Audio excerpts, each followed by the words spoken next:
Hello प्यारे छात्रों, कैसे हैं? आशा करते हैं कि अच्छे होंगे और आप लोग जो है एकदम मन से जो है पढ़ाई कर रहे होंगे। तो चलिए, आपका एक चैप्टर तो समाप्त हो गया वीवाई ऑब्जेक्टिव वीवाई सब्जेक्टिव के साथ। अब हम लोग जो है दूसरा चैप्टर स्टार्ट करते हैं। जिस तरह से पहले चैप्टर को ख़त्म किए ना, उसी तरह से हम दूसरे चैप्टर को भी चुटकी में हम लोग समाप्त कर देंगे। और इसमें जो है आप सभी को जो है डेरिवेशन वाला और न्यूमेरिकल वाला क्वेश्चन मिलेगा, तो इसको ध्यान दीजिएगा। इस टाइप के जो है क्वेश्चन आपके एग्जाम में पूछे जाते हैं और 90% से ज़्यादा बच्चे जो है ये सभी क्वेश्चंस को टच भी नहीं करते हैं, है ना। टच भी नहीं करते हैं ये सभी क्वेश्चंस को। इसलिए अगर आप वो 90% में नहीं आना चाहते हैं, उन लोग 10% में आना चाहते हैं जो कि टच करते हैं और बना के भी आते हैं। अगर वो सभी बच्चे में आना चाहते हैं तो जो भी आज बताएंगे इसको याद कर लीजिएगा, एकदम रट जाइएगा किसी भी तरह से, क्योंकि ये गणित टाइप के है। बार बार बनाइएगा तो याद हो ही जाएगा, है ना। इसलिए बोल रहे हैं। अभी बोलिएगा कि सर रटने का बात कर रहे हैं, क्या करें यार, लास्ट ऑप्शन है ना आपके पास। अभी समझाने का टाइम तो नहीं है, लेकिन हाँ आपको समझाते जाएंगे कि कैसे हो रहा है, लेकिन आपको याद तो करना पड़ेगा ना। अब याद कैसे कीजिएगा, तो बार बार बनाइएगा तभी, है ना। चलिए, तो हम लोग स्टार्ट करते हैं। बाकी जो भी बच्चे क्रैश कोर्स को ज्वाइन नहीं किए हैं, जो भी आपके साथ साथी हो, सहेली हो, जो भी हो, अगर उन लोग जो है क्रैश कोर्स ज्वाइन नहीं किए तो उन लोग को क्रैश कोर्स ज्वाइन जल्दी से करने के लिए बोलिए। इसका फी है जो मात्र 199 रुपया, मात्र 199 रुपया। यार ये देखो, एग्जाम में जो नंबर आएगा ना जिंदगी भर के लिए रहेगा। और ये जो है 199 रुपया जो है तुरंत खत्म हो जाएगा, पता भी नहीं चलेगा। तो मात्र इसका फी 199 रुपया है। जो क्रैश कोर्स को ज्वाइन नहीं किए हो, ज्वाइन कर लो, क्योंकि यहाँ पे ऑल सब्जेक्ट आप सभी को पढ़ाया जा रहा है, चाहे 10th हो, 12th हो, साइंस हो, आर्ट्स हो, कोई भी चीज़ हो, है ना। चलिए, तो हम लोग स्टार्ट करते हैं। सबसे पहला क्वेश्चन आपके सामने बहुत ही अच्छा क्वेश्चन है, और ये तो एग्जाम में आपके पूछे भी गए हैं। 2019 के एग्जाम में जो आपके एग्जाम में ये पूछे जा चुके हैं, है ना। क्वेश्चन देखिए क्या बोल रहा है कि वैद्युत क्षेत्र की तीव्रता, वैद्युत क्षेत्र की तीव्रता कहने का मतलब ई, है ना, और विभव यानी कि भी, विभव यानी कि भी के बीच संबंध स्थापित करें। देखिए ये डेरिवेशन है, इसको हम लोग बनाएंगे, इसको लेके आएंगे, दोनों में संबंध दिखाएंगे। विद्युत क्षेत्र की तीव्रता और विभव में हम लोग संबंध बताएंगे। तो देखिए, आप लोग ये एक फॉर्मूला जानते होंगे कि V बराबर होता है 1/4 पाई एप्सिलॉन नॉट। V बराबर होता है 1/4 पाई एप्सिलॉन नॉट। Q बटे में होता है R, Q बटे में होता है R। ये देखिए कैसे आता है, कोई प्लस Q आवेश है, इससे जो है R दूरी पर किसी बिंदु पर P पर अगर हमसे विभव पूछा जाता है तो ये आता है V बराबर 1/4 पाई एप्सिलॉन नॉट Q बटे R होता है, ठीक ना। अब हमको क्या चाहिए, विद्युत क्षेत्र की तीव्रता चाहिए ना। तो हम क्या करेंगे, इसका जो है अवकलन हम कर देंगे। इसका क्या करेंगे, अवकलन कर देंगे। तो जब इसका अवकलन हम करेंगे, ध्यान दीजिएगा, अवकलन करेंगे तो यहाँ पे देखिए आर है ना, तो यहाँ पे लिखेंगे आर के सापेक्ष, आर के सापेक्ष, आर के सापेक्ष, आर के सापेक्ष अवकलन करने पर, आर के सापेक्ष अवकलन अवकलन करने पर आप सभी का मैथ में भी यही चल रहा है चैप्टर अवकलन ही।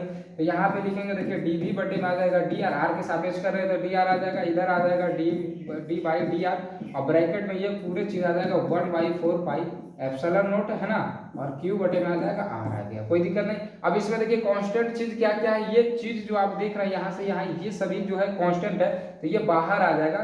तो यहाँ से आ जाएगा डी भी बटे में आ जाएगा डी आर, बराबर में ये बाहर आ जाएगा तो 1/4 पाई एप्सिलॉन नॉट, ये आ जाएगा Q भी, है ना, Q भी जो है बाहर आ जाएगा। और यहाँ पे बचेगा क्या, तो डी बाई डी आर, यहाँ पे बचेगा 1/r बचेगा, 1/r। अब सिर्फ डिफरेंशिएशन किसका होगा, इसका होगा, यानी अवकलन किसका होगा, इसका होगा। तो यहाँ से लिखेंगे डी भी बटे में डी आर, इधर आ जाएगा 1/4 पाई एप्सिलॉन नॉट। और इसका जब करेंगे तो इसको देखिए क्या करेंगे, नीचे में डिफरेंशिएशन नहीं होगा, इसको ऊपर भेजना पड़ेगा, तो आर इनवर्स हो जाएगा। जब ऊपर भेजेंगे ना, आर इनवर्स हो गया। अब इसके बाद देखिए, देखिए तो इधर से देखिए आर इनवर्स को हम लोग क्या करेंगे, इसका डेरिवेशन करेंगे। तो ये आप लोग फार्मूला पढ़ेंगे कि डी बाई डी एक्स, अच्छा यहाँ पे आर है ना, यहाँ पे आर है, तो D by D R X के पावर एन होता है, इसका formula N X N minus one होता है, N X N minus one. यहाँ पे आर है तो यहाँ पे आर, यहाँ पे एक्स ही कर देते हैं, देखिए ये X, D by D X, X के पावर एन है तो इसका फार्मूला होता है N X N minus one. यहाँ पे आर है, ठीक, तो यहाँ पे आर हो जाएगा, और बाकी यहाँ पे आर है, और एन की जगह क्या है, -1, एन की जगह क्या है, -1। तो जब इसको हम तोड़ेंगे, इसको जब हम लोग तोड़ेंगे तो यहाँ पे आ जाएगा, देखिए इसके आर वाला है ना, तो आर पे लिखते हैं तो डी बाई डी आर हो जाएगा, यहाँ पे आर -1, है ना। तो ये इसी टाइप के लग रहा था, हम इसको इस तरह से लिख सकते हैं, एन की जगह क्या है, -1 है, और x की जगह क्या है, यहाँ पे r है तो r लिख देंगे, और n की जगह कितना -1, और ये तो -1 है, इसका मतलब आ जाएगा माइनस है, इसका मतलब आ जाएगा माइनस, और r आ जाएगा माइनस में आ जाएगा 2, ये आ जाएगा चीज। जब इसका हम लोग अवकलन करेंगे तो ये चीज आ जाएगा। तो यहाँ पे लिखेंगे आ जाएगा dv बटे में dr, dv बटे में dr। उसके बाद आ जाएगा बराबर में, यहाँ पे आ जाएगा 1/4 pi epsilon naught, 1/4 pi epsilon naught आ जाएगा जब इसका अवकलन करेंगे, है ना। अच्छा q जो है हम छोड़ दिए, ये देखिए q जो है ना, q को जो हम छोड़ दिए तो q लिख देते हैं यहाँ पे, है ना।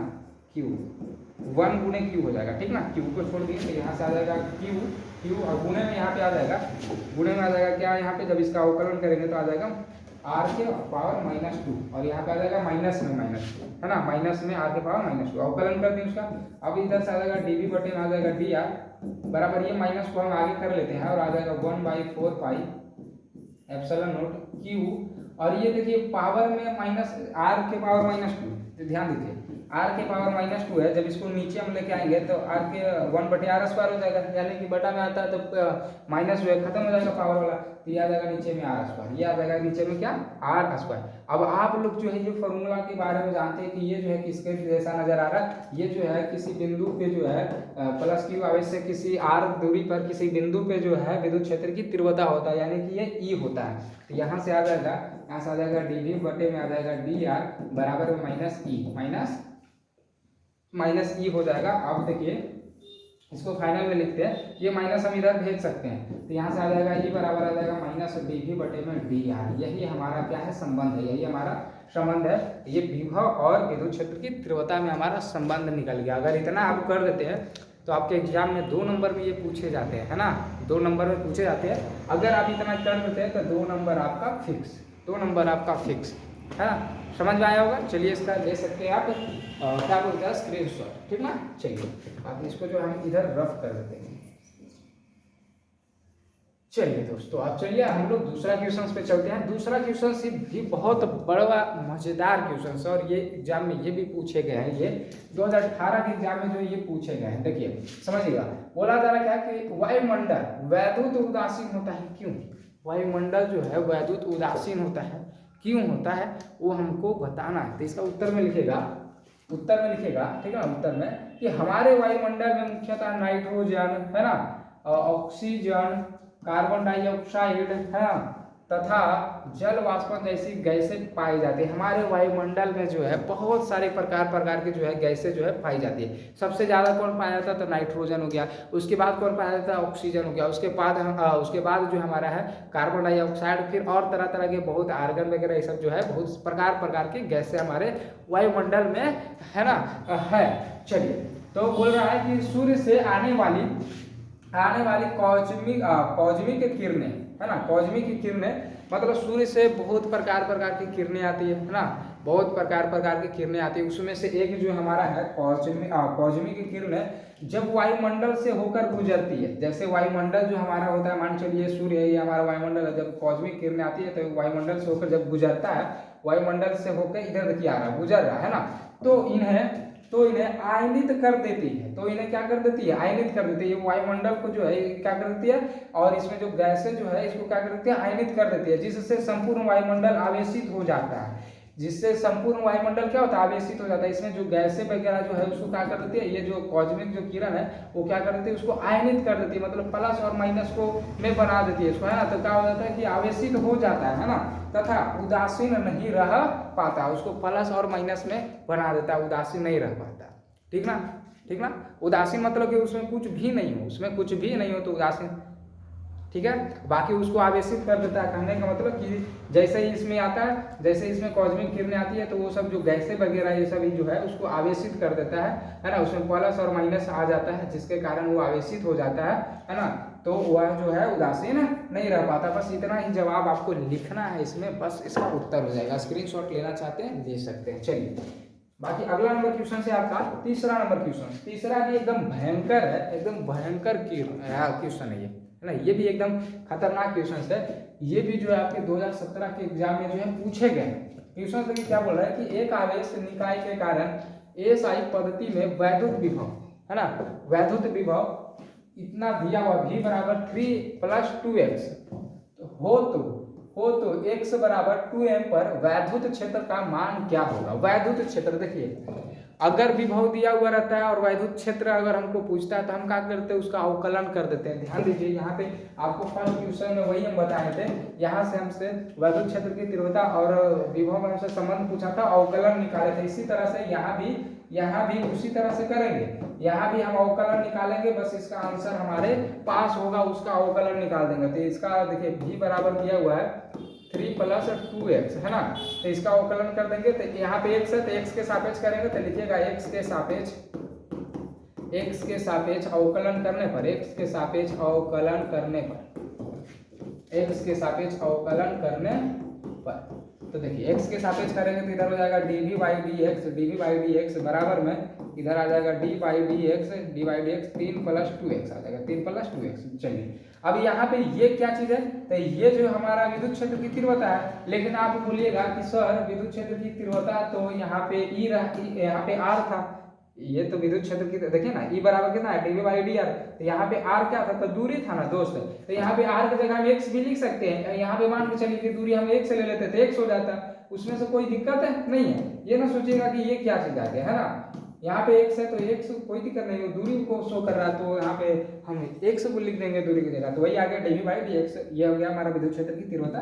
बाकी इसका डिफरेंशिएशन करेंगे तो ये 3 का डिफरेंशिएशन कितना हो जाता है, 0 हो जाता है, और प्लस ये 2 का डिफरेंशिएशन जब इसमें करेंगे तो 2 बाहर आ जाएगा, और d/dx का डिफरेंशिएशन 1 होता है, तो यहाँ से आ जाएगा e बराबर में आ जाएगा 2 में 1 करेंगे तो 2 आ जाएगा, और ई मतलब क्या, इसका SI मात्रक, इसका SI मात्रक देखिए वोल्ट और प्रति, एक से मतलब दूरी, इसका मीटर हो जाता है, यानी ये आ जाएगा आंसर इसका। विद्युत क्षेत्र कितना आ जाएगा, 2 वोल्ट पर मीटर आ जाएगा, ठीक ना, इसका यही आंसर हो जाएगा। बहुत ही आसान था, एकदम शॉर्ट क्वेश्चन था, लेकिन अगर जानिएगा तभी बना पाइएगा, और नहीं जानिएगा तो नहीं बनेगा, है ना। और सबसे बड़ी बात, अवकलन वगैरह और समाकलन वगैरह सीखना चाहिए, नहीं अगर सीखेंगे तो बहुत तकलीफ हो रहा होगा। जो बच्चे मैथ से हैं, है ना, उनका तो बल्ले बल्ले हो रहा होगा, समझ में आ रहा होगा उनको। बाकी जिनका मैथ नहीं है, बायोलॉजी है, उनको तो यहाँ पे दिक्कत हो रहा होगा। चलिए बाकी चलिए अगला नंबर क्वेश्चन देखिए, चौथा नंबर क्वेश्चन से हमारा बोल रहा है कि धातु के 9 सेमी त्रिज्या वाले एक धातु है जिसका त्रिज्या कितना है, 9 सेमी। जैसे ये धातु है हमारा, इसका त्रिज्या 9 सेमी, ठीक ना, यानी कि आर कितना है इसका, 9 सेमी है, ठीक ना। त्रिज्या वाले गोले पर 4 × 10⁻⁻, ये 10⁻⁻6 पढ़िएगा, ठीक ना, 10 - 6 नहीं पढ़िएगा, ये जो है माइनस में रहता है, वो पावर में, ठीक ना। 4 × 10⁻⁻6 कूलम आवेश दिया गया, यानी कि हम क्यू कितना दिया गया, तो 4 × 10⁻6 कूलम जो है दिया गया है, ठीक है। चालक के आवेश की स्थितिज ऊर्जा, अच्छा स्थितिज ऊर्जा हमसे पूछा जा रहा है, यानी कि हमसे यू पूछा जा रहा है, स्थितिज ऊर्जा, ठीक ना। तो स्थितिज ऊर्जा हमसे पूछा जा रहा है, तो यू बराबर होता है Q² बटे में होता है 2C। यू बराबर क्या होता है, Q² बटे 2C। लेकिन हमको जो है यहाँ पे हमको C नहीं दिया हुआ, हमको Q दिया हुआ, लेकिन हमको C नहीं दिया हुआ, है ना। तो पहले हमको C निकालना पड़ेगा, हमको जो है C निकालना पड़ेगा। तो C एक होता है, C मतलब धारिता होता है, C मतलब धारिता, देखिए C मतलब धारिता, यानी कि C हमको निकालने के लिए एक फॉर्मूला यहाँ पे लगाएंगे, R बराबर लगेगा 9 × 10⁹। यहाँ पे ये जो फॉर्मूला जो लगेगा वो लगेगा R बराबर 9 × 10⁹, और R यहाँ पे दिया हुआ हमको सेंटीमीटर में, इसको हमको मीटर में चेंज करना पड़ेगा, ठीक ना। तो यहाँ से चेंज करेंगे तो 9 बटे में आ जाएगा 100, और ये जब ऊपर में जाएगा तो हो जाएगा 9 × हो जाएगा 10⁻², 10⁻² मीटर हो जाएगा, 10⁻² मीटर। ये हो गया ना, इसको जो मीटर में जो हम चेंज कर दिए हैं, इसको मीटर में, क्योंकि यहाँ से सेंटीमीटर था तो 100 से भाग दे दिए तो हो गया, ये इतना आ गया मीटर, यानी त्रिज्या के इतना। तो चलिए अब हम लोग इसको जो है सोल्व करते हैं। देखिए तो यहाँ से आ जाएगा, ये आर का मान कितना आ गया, 9 × 10⁻², 9 × 10⁻², 10⁻², और यहाँ से ये आ गया 9 × 10⁻⁹। तो आप ये 9 से 9 काट दीजिएगा, ये ऊपर जाएगा, तो यहाँ से C हमारा कितना आ जाएगा, जब ये ऊपर जाएगा ना तो हो जाएगा 10⁻⁻11, और C है तो C का SI मात्रक फैराड होता है, इसलिए हो जाएगा C बराबर 10⁻11 फैराड। अब देखिए हमको C भी मिल गया और हमको Q भी दिया हुआ, तो ये जो है स्थितिज ऊर्जा जो हम लगा सकते हैं, हम स्थितिज ऊर्जा U बराबर में आ जाएगा Q² बटे में 2C, है ना, Q² बटे में 2C। तो यहाँ से देखिए Q हमारा कितना, Q है 4 गुने है 10 के पावर -6, स्क्वायर है तो 2 बार लिख देते हैं, 4 गुने 10 के पावर -6 हो जाएगा। और बटे में हमारा आ जाएगा, देखिए 2 गुने और सी कितना, सी हमारा 10 के पावर -11 है, ठीक ना, 10 के पावर -11। अब देखिए ये से ये काट दीजिए 2 बार में, ये से ये गुना करेंगे तो हो जाएगा 4 दूनी 8, इधर देखिएगा, इधर गुना करेंगे 2 चौके हो जाएगा 8, और गुने ये पावर में दोनों जुड़ जाएगा तो 10 के पावर -6, 10 के पावर -6, तो यहाँ पे आ जाएगा 10 के पावर -12 और बटे में आ जाएगा 10 के पावर -11। कोई दिक्कत है? यहाँ से u बराबर ये आ जाएगा, u बराबर, ठीक ना, u बराबर, तो यहाँ से u बराबर फिर लिखेंगे, ये ऊपर इसको भेज दीजिए तो आ जाएगा 10 गुने 10 के पावर -12 और गुने में आ जाएगा 10 के पावर 11, क्योंकि माइनस में ऊपर जाएगा तो प्लस में हो जाएगा, ठीक है। तो यहाँ से u बराबर आ जाएगा 8 गुने में ये घट के कितना आ जाएगा 10 के पावर -1 और u बराबर आ जाएगा 8, इसको जब नीचे करेंगे तो आ जाएगा 10, है ना। जब इसको भागा देंगे तो u बराबर आ जाएगा 0.8 और u मतलब कि स्थितिज ऊर्जा है और ऊर्जा का ऐसा मतलब जूल होता है, तो यहाँ पे आ जाएगा हमारा स्थितिज ऊर्जा कितना आ जाएगा 0.8 जूल, 0.8 जूल, है ना। कैसे बन गए?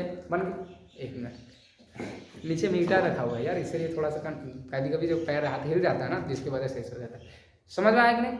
एकदम आपको अच्छे तरीके से समझ में आ गया होगा, क्योंकि आपको स्थितिज ऊर्जा निकालना है, हमको त्रिज्या दिया हुआ, हमको आवेश दिया हुआ, हमको स्थितिज ऊर्जा पूछ रहा है, तो स्थितिज ऊर्जा का जो फॉर्मूला होता है u बराबर q² 2c। बहुत सारे फार्मूले होते हैं, ऐसा नहीं कि q² 2c ही होता है स्थितिज ऊर्जा का, और बहुत सारे होते हैं, है ना।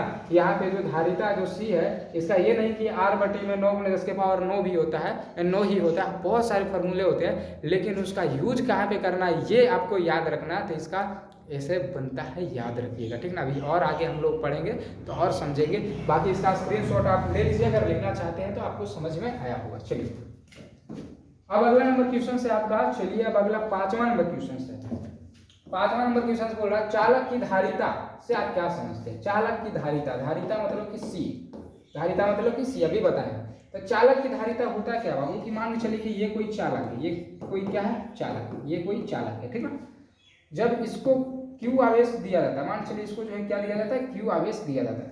तो Q आवेश के कारण इस चालक में, है ना, जब चालक को Q आवेश दिया जाता है तो इस चालक के जो विभव जो होता है, इस चालक का जो विभव होता है उसमें परिवर्तन हो जाता है। कहने का मतलब फिर से सुनिए, जब इस चालक को Q आवेश दिया जाता है तो ये चालक का जो विभव होता है उसमें क्या होता है? परिवर्तन होता है। तो उसी परिवर्तन को उसके चालक की धारिता कहते हैं। यानी कि देखिए, जब इसको दिया गया क्या, ये चालक को Q आवेश दिया गया, है ना, तो इसके विभव में क्या होता है? परिवर्तन हो जाता है ना।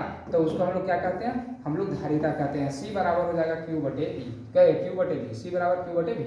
ध्यान दीजिएगा, यहाँ पे उत्तर में लिखिएगा कि किसी चालक की वैद्युत धारिता से दिए गए वैद्युत आवेश, देखिए वैद्युत आवेश तथा उसके कारण वैद्युत विभव में परिवर्तन, वैद्युत विभव मतलब कि V में परिवर्तन के अनुपात मतलब बटा के बराबर होती है। क्या कौन बराबर होती है? तो धारिता जो है बराबर होती है। तो C बराबर आ गया Q बटे V, C बराबर Q बटे V। एकदम आसान समझ में आ रहा होगा, मजा आ रहा होगा, है ना, मजा आ रहा होगा। माइक बंद है, पता नहीं साउंड जा रहा होगा कि नहीं जा रहा होगा, कोई पता नहीं, है ना, कोई पता नहीं। चलिए देखते हैं, हम शायद जो बोल रहे होंगे वो आवाज़ जा रहा होगा, है ना, हम जो बोल रहे होंगे वो आवाज़ जो है जा रहा होगा। चलिए, अगर नहीं जा रहा होगा तो फिर से हमको रिकॉर्ड करना पड़ेगा, बहुत मेहनत लगता है यार। अगर चल गया होगा तब तो ठीक है, लेकिन देखेंगे नहीं, जितना हमको पढ़ाना है उतना पढ़ा के ही देखेंगे। आ रहा होगा तो ठीक है, ना आ रहा होगा तो फिर से रिकॉर्ड करेंगे, कोई बात नहीं। आप लोग के लिए तो मेहनत करते हैं पूरा जम के, है ना।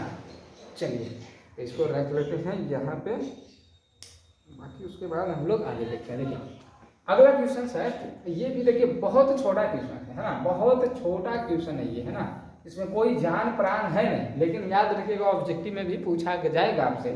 लेकिन ये जो है आपके 2020 में पूछे गए 2 नंबर में पूछा जा रहा है क्या कि सी धारिता वाले संधारित्र को भी विभव तक आवेशित किया जाता है। इसकी विद्युत ऊर्जा U बराबर होता है 1/2 CV² होता है। बस ये इसका आंसर हो गया। सी संधारित्र है को विभव तक, भी यहाँ पे विभव हो गया, को आवेशित किया जाता है तो उसकी स्थितिज ऊर्जा पूछा जा रहा है, स्थितिज ऊर्जा यानी यू, तो यू बराबर हो गया 1/2 CV²। आप लोग देख लीजिए यहीं पे जो है हम यहाँ पे जो है देखिए ये सी धारिता का फॉर्मूला क्या लिखा है Q/V। यहाँ पे देखिए धारिता का क्या बता R/9×10⁻⁹। यहाँ पे स्थितिज ऊर्जा क्या होता है Q²/2C। तो देखिए सभी का फॉर्मूला अलग अलग होता है, यूज पे उसका डिपेंड करता है कि क्या होता है। अभी तो देख लिए स्थितिज ऊर्जा का 2 को बता दिए, धारिता का 2 को बता दिए, तो यूज पे डिपेंड करता है कि कौन सा फॉर्मूला कहाँ पे यूज होगा, है ना। चलिए तो ये हो गया आपका ये आंसर, ठीक है। अब अगला देखिए 7वां नंबर क्वेश्चन देखिए, ये भी बहुत ज़्यादा अच्छा क्वेश्चन है, बहुत ज़्यादा अच्छा क्वेश्चन है। ये नहीं कि यही क्वेश्चन दे, लेकिन अगर इस टाइप का क्वेश्चन अगर आपके एग्जाम में आता है तो बन जाएगा, गारंटी देते हैं हम, क्योंकि यहाँ पे आपको इतना अच्छा से बता देंगे एकदम समझ में आ जाएगा। चलिए देखिए क्वेश्चन से, यदि बराबर धारिता के 3 संधारित्र श्रेणी क्रम में जोड़ा जाता है ना, श्रेणी क्रम में जोड़ा जाता है, तो बराबर धारिता, पहले तो श्रेणी क्रम का देखिए फॉर्मूला आपको बता देते हैं साइड में, इधर श्रेणी क्रम का फॉर्मूला आपको हम बता देते हैं कि होता क्या है। श्रेणी क्रम का जो फॉर्मूला होता है वो 1/C बराबर होता है 1/C1 प्लस में 1/C2 और प्लस में होता है 1/C3, ठीक है। समांतर क्रम का होता है C बराबर होता है C1 प्लस में होता है C2 और प्लस में होता है C3। ये चीज को आप साइड में रखिएगा इधर, ठीक है। अब हम लोग इसको सोल्व करते हैं। बोला यदि बराबर धारिता मतलब कि जो C जो है, C को धारिता को C से हम लोग बोलते हैं, तो यदि बराबर धारिता जो है सभी का क्या है मान जो है बराबर है, 3 संधारित है यानी कि C। यहाँ पे C1 C2 C3 है, क्योंकि यहाँ पे अलग अलग होगा, लेकिन यहाँ पे तीनों जो क्या है सेम है, समांतर क्रम में जोड़ा जाता है, ठीक ना। 3 संधारित्र जो बराबर उसको श्रेणी क्रम में जोड़ा जाता है, तो उनका परिणामी धारिता इतना होता है, यानी कि 6 माइक्रोफैराड होता है। मतलब कि 3 समान धारिता संधारित्र को श्रेणी क्रम में जोड़ा जाता है, तो उनका परिणामी जो धारिता आता है वो 6 माइक्रोफैराड आता है। मतलब कि ये वाला जो है, ये तीनों को जब जोड़ा जाता है तो इतना जो है ये वाला आता है 6 माइक्रोफैराड। तो हमसे पूछा जा रहा है अगर उन्हीं तीनों संधारितों को, जो तीनों को जोड़ के इतना आता है, वही तीनों को अगर हम लोग क्या करते हैं समांतर क्रम में जोड़ते हैं, समांतर क्रम में जोड़ा जाए तो उनकी परिणामी धारिता निकाले। मतलब समांतर श्रेणी में जोड़ा तो आया 6 माइक्रोफैराड, उसी को समांतर में जोड़ेंगे तो कितना आएगा। तो सबसे पहले निकालना पड़ेगा कि वो तीनों है कितना, यही ना हमको निकालना पड़ेगा, तब तो फिर आसान हो जाएगा, निकाल देंगे। तो यहाँ से देखिए, यहाँ से निकालेंगे 1/C बराबर में आ जाएगा 1/C प्लस में 1/C प्लस में 1/C। तो ये वाला चीज तो दिया हुआ 6 माइक्रोफैराड है, तो यहाँ से आ जाएगा 1/C बराबर में आ जाएगा। अब देखिए यहाँ पे C1 C2 C3 नहीं किए, क्योंकि तीनों तो समान है, बोला जा रहा है बराबर है, तीनों क्या है बराबर है। तो यहाँ पे आ जाएगा, जब इसका एलसीएम लेंगे तो आ जाएगा C भागा देंगे तो आ जाएगा 1 + 1 + 1 आ जाएगा सेम। तो 1/6 बराबर में आ जाएगा कितना आ जाएगा 3/में आ जाएगा C। यहाँ से हमारा आ जाएगा C बराबर कितना आ जाएगा 6×18 माइक्रोफैराड आ जाएगा 6×18 माइक्रोफैराड। यानी कि ये वाला पता चल गया हमारा कि 6 माइक्रोफैराड है, सॉरी ये वाला पता चल गया, ये 18 है, ये 18 ये 18 हमको जो है पता चल गया, ये 18 ये 18 ये 18 मतलब तीनों जो है सेम है। तो पहला हमको पता चल गया कि 18 है, तो इसका मतलब दूसरा भी 18 तीसरा भी 18। अब उसको समांतर निकालना था, समांतर निकालने के लिए करना क्या है समांतर क्रम। तो समांतर क्रम क्या होता है C बराबर होता है C प्लस C, क्योंकि तीनों तो सेम है, तो C बराबर C प्लस C हो जाएगा। तो ये C कितना है 18 है, प्लस में 18 है, प्लस में 18, तो 18 दिया जाएगा 54 माइक्रोफैराड। ये आ गया आंसर, हम बता दिए। कोई दिक्कत ऑब्जेक्टिव में भी पूछ सकता है, लेकिन ऐसा ऑब्जेक्टिव में नहीं पूछेगा, दिमाग हिला देगा। अगर प्रैक्टिस नहीं कीजिएगा तो काम ही नहीं करेगा दिमाग, लेकिन अगर प्रैक्टिस रहेगा तो फिर इतना हलवा हो जाएगा ना यार कि कुछ क्या है ना। प्रैक्टिस रहेगा तो, प्रैक्टिस नहीं रहेगा तो फिर बहुत टफ हो जाएगा। चलिए बाकी स्क्रीनशॉट लेना है ले सकते हैं। चलिए हो गया। अब अगला चलिए देखिए, अब अगला देखिए है 8वां नंबर क्वेश्चन, क्या लाजवाब क्वेश्चन है ये, जो है 2018 में जो आपके एग्जाम में जो है पूछे गए हैं, है ना 18 में जो पूछे गए हैं। चलिए इसको सोल्व करते हैं। देखिए क्वेश्चन है कि 6 वर्ग सेमी क्षेत्रफल के प्लेटों को 2 mm की दूरी पर रखने से बने समांतर प्लेट संधारित्र की धारिता, जो पहले दिया वो हमको लिखते हैं। 6 वर्ग सेमी क्षेत्रफल मतलब एरिया जो हमको दिया हुआ है, यहाँ से हल करते हैं जो दिया हुआ लिखते हैं। ए बराबर हमको दिया हुआ कितना 6 वर्ग सेमी यानी सेंटीमीटर स्क्वायर दिया हुआ, वर्ग सेमी दिया हुआ, ठीक है। उसके बाद प्लेटों को 2 mm की दूरी मतलब कि डी हमको दिया हुआ 2 mm जो हमको दिया गया है, ठीक ना।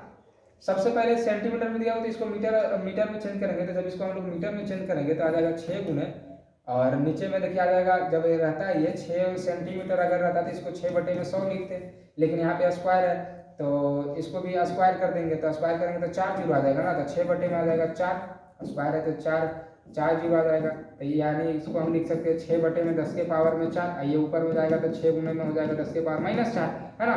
तो इसको हम डायरेक्ट यहाँ पे लिख देते हैं, ये तो बता देंगे आपको, बाकी यहाँ पे लिख देते हैं 10⁻⁻⁴ मीटर, सेंटीमीटर से इसको चेंज कर दो। बाकी ये देखिए 2 mm है, इसको भी मीटर में चेंज करना पड़ेगा, तो मीटर में इसको चेंज करने के लिए 1000 से भागा देना पड़ेगा, क्योंकि ये mm में है ना, मिलीमीटर में, तो ये आ जाएगा 2 गुने में आ जाएगा 10⁻³ मीटर, क्योंकि नीचे में 1000 आएगा, ऊपर में जाएगा तो ये माइनस में आ जाएगा, ये आ गया, ठीक है। उसके बाद बोलने जा रहा है, ये चेंज कर देना, धारिता की गणना कीजिए, धारिता मतलब हमसे C पूछा जा रहा है, ठीक ना, C हमको निकालना है। यदि संधारित्र को 200 वोल्ट की सप्लाई से जोड़ दिया जाता है, अच्छा पहले हमको C निकालना, सबसे पहले हमको क्या निकालना, C निकालना, तो C बराबर यहाँ पे आएगा, C बराबर आ जाएगा यहाँ पे A∈0 बटे में आ जाएगा D, C बराबर ये यहाँ पे फॉर्मूला आ जाएगा A∈0 बटे में आ जाएगा D, ठीक ना। अब A कितना दिया हुआ, A दिया हुआ हमको, देखिए A है हमारा 6 गुने 10⁻⁴, और एप्सिलॉन का मान आप लोग पढ़े हैं पहला चैप्टर में 8.85 गुने 10⁻⁻12, और D कितना है यहाँ पे, D है 2 गुने 10⁻⁻3, इसको काट दीजिए, कट जाएगा 3 बार में, तो 3 बार में कट जाएगा, तो यहाँ पे आएगा, देखिए यहाँ पे आएगा 8.85 गुने में आ जाएगा 3, है ना, और ये 10⁻⁻⁴ 10⁻12, तो आ जाएगा कितना, 10⁻16 आ जाएगा, और बटे में आ जाएगा कितना, बटे में आ जाएगा 10⁻⁻3, ये किसके बराबर है, C के बराबर, तो C बराबर, अब देखिए इसको गुना कर देते हैं, पहले इसको गुना करते हैं, 8.85 में 3 से गुना करते हैं तो आ जाएगा 5 या 15 के 5, 8 या 24, 24 है 25 के 5, 8 2 8 के 24 2 26, 2 अंक के पॉइंट 2 अंक के बाद बैठ जाएगा पॉइंट, तो आ जाएगा 26, ये भी हो गया बंद, है ना, साउंड जा रहा होगा मेरा, 26 आ जाएगा 5 5, 26 कितना आ जाएगा 5 5, और गुने ये देखिए ऊपर में चल जाएगा ना, यहाँ पे देखिए लिख ही देते हैं 10⁻−16, जब ये ऊपर में जाएगा तो प्लस में जाएगा 10⁻3, 10 कितना आ जाएगा 3 आ जाएगा, 10⁻3 हो जाएगा, इसको रफ कर देते हैं, 10⁻3 हो जाएगा। अब देखिए, अब आप बताइए C बराबर फाइनल कितना आ जाएगा, 2 6 5 5 गुने, ये आ जाएगा, घट जाएगा तो 10 के पावर आ जाएगा -13, इसको यहीं पे छोड़ सकते हैं, या तो इसको पिकोमीटर में ला सकते हैं, देखिए C बराबर आ जाएगा 2.655, और गुने में देखिए 10 के पावर 13 है, हम इसको इस तरह से लिख सकते हैं कि 10 के पावर -1 गुने 10 के पावर -12, इस तरह से क्यों लिखे, क्योंकि C बराबर आ जाएगा 2.655, ये वाला को हम नीचे लेके चलाते हैं तो 10 से आ जाएगा, और ऊपर में ये आ जाएगा क्या, ये आ गया हमारा, देखिए ये जो है 10 के पावर -12 को हम लोग पिको बोलते हैं, इसका आ जाएगा, इसका तो फैराडे होता है ना, फैराडे, इसका हो जाएगा F, इसका हो जाएगा F, यहाँ से आ जाएगा C बराबर, जब इसको अगर हम भागा देते हैं तो ये एक अंक और इधर आ जाएगा, तो आ जाएगा 2.655, लेकिन ज़्यादा नहीं लिखते हैं, दशमलव बाद वही अंक तक रह जाते हैं, ये आ जाएगा पिको फैराडे, ये आ गया हमारा धारिता। ये हमसे धारिता पूछा रहा था, यहाँ पे धारिता पूछ रहा था, धारिता हम निकाल दिए, इतना आ गया 2.65 पिको फैराडे आ गया, ठीक ना। अब यहाँ पे देखिए आगे बोला जा रहा है क्या, कि यदि संधारित्र को, है ना, 200 वोल्ट की सप्लाई से जोड़ दिया जाए तो संधारित्र, यानी कि V यहाँ पे कितना दिया होगा 200, तो C बराबर अभी हम बताए थे Q/V, एक फॉर्मूला हम आपको जो है बताए थे, C बराबर Q/V, आपको निकाल के हम दिखाए थे, है ना, C बराबर Q/V, चलिए वो भी दिखा देते हैं, देखिए C बराबर Q/V, हमको V दिया हुआ, C निकला हुआ, हमसे यहाँ पे Q में पूछा जा रहा है, तो ध्यान दीजिए, देखिए